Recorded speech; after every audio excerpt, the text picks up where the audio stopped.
Resignation warning to the Chief Justice of Nigeria, Lämbästéd, as the worst is exposed about the Nigerian democracy. Yes, I love what has just been revealed right now. In fact, the person that dropped this lambasting to the Chief Justice of Nigeria is no other person but Afam Osigwe. In fact, he shook the table.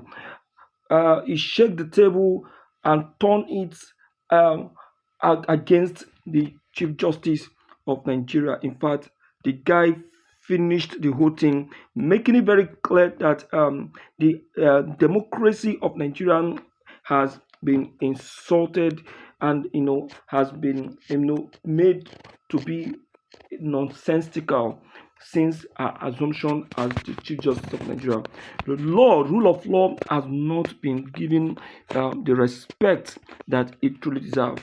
In fact, the Nigerian rule of law has been made a caricature of which is not supposed to be so.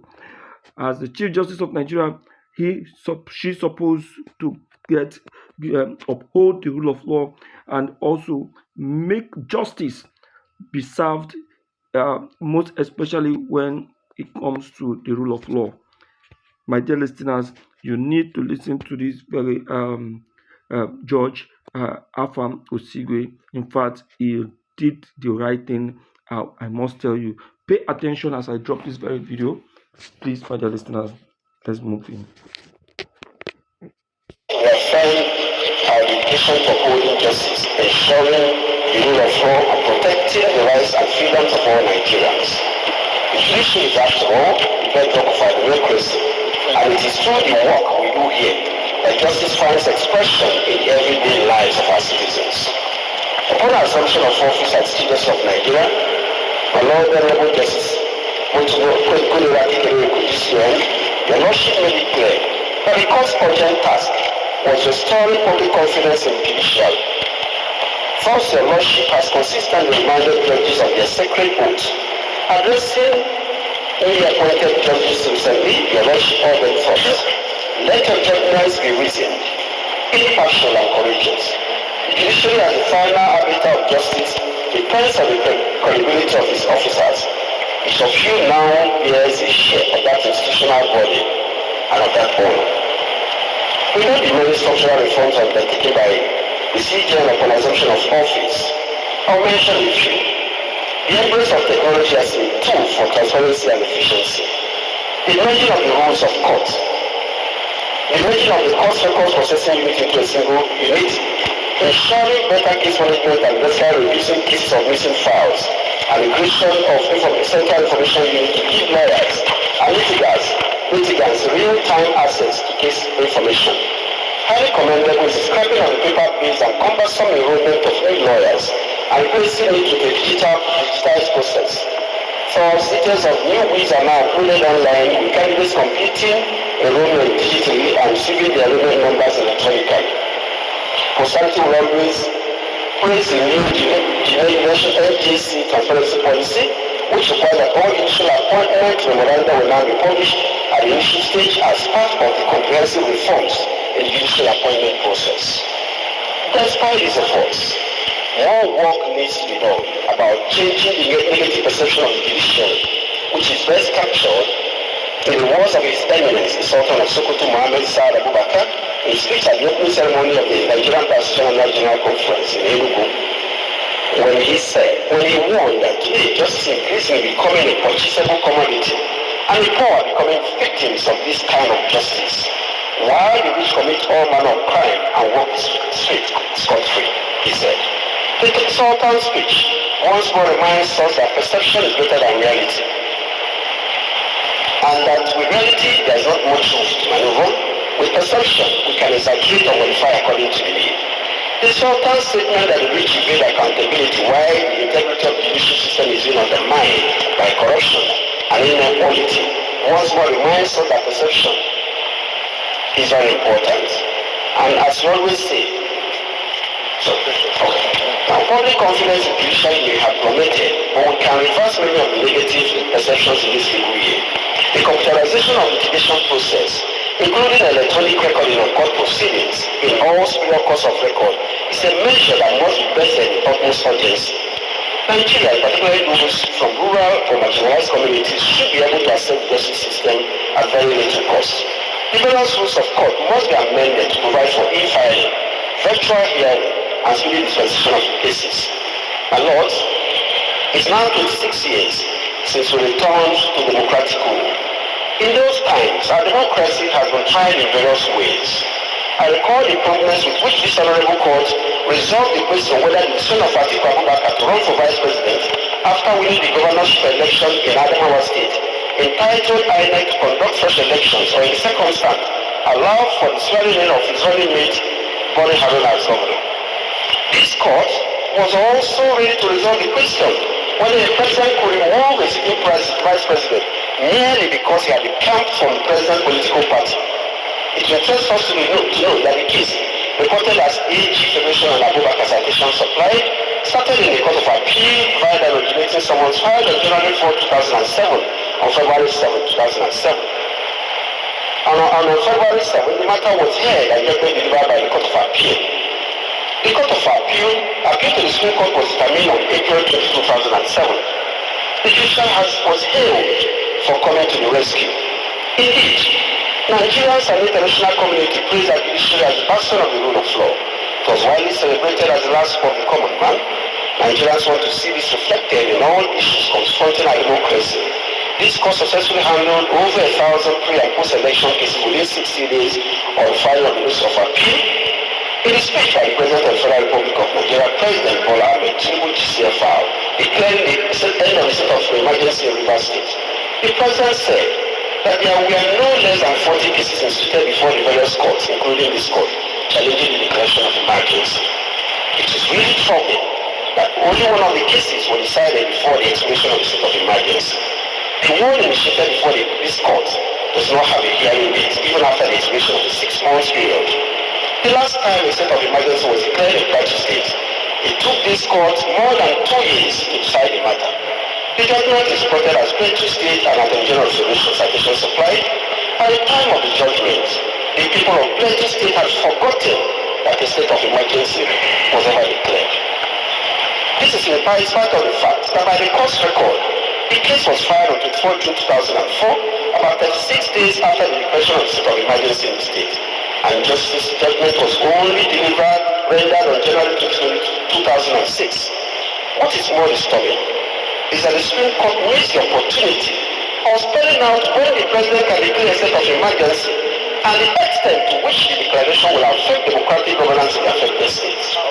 Nigerians really wanted this honorable court to determine whether the President, in the exercise of the powers under Section 305 of the Constitution, can dismantle democratic structures in the state by suspending the governor, deputy governor, and members of the House of Assembly. If, for example, the court subsequently answered this question in the negative, of what benefit will it be to the people if the decision comes after the state of emergency and they lacked by a fraction of time? Delay in deciding such weighty constitutional matters risks sending the wrong signal that the judiciary is indifferent to issues that affect governance at its most fundamental levels. A prompt determination would have clarified the law, reinforce federalism, and ensure that the wheels of government and the grassroots continue to run without hindrance.